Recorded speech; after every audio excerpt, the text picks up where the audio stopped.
这个海龟风台因为是为台东扫入来，嘛传出部分的灾情。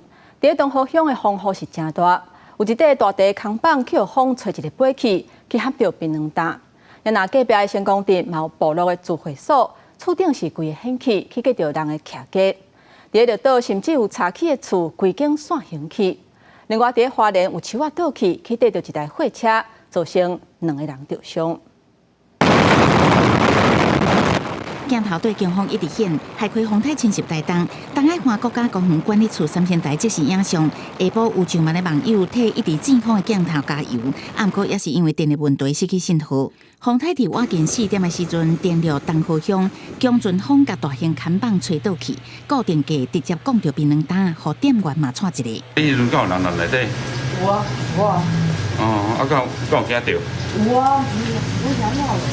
成功镇的小马部落聚会所厝顶也因为强风飞起，片片击到隔壁的厝体，沿路毋但规片金蕉树仔规个凹断，也佫有一寡看板落落来。成功镇真侪所在停电，就连大型土仔装置艺术嘛吹倒伫涂骹，四界拢是断去的树蛙。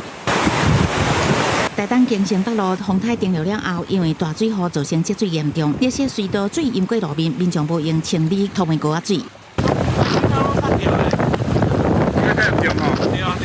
热岛虽然真侪民众甲铁门救来，不过阵风估计10级以上，当地一间民宿2楼以上的木造建筑，吹一个煞飞起，敢若楼部分骨架，好甲再无人受伤。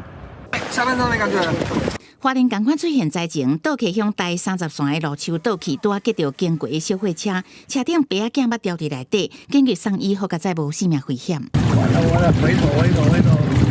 另外，花莲市区通往七星潭的路里是规条路拢淹去，秀林乡台九饼线是出现拢只透明沟仔水淹到路面。记者综合报道。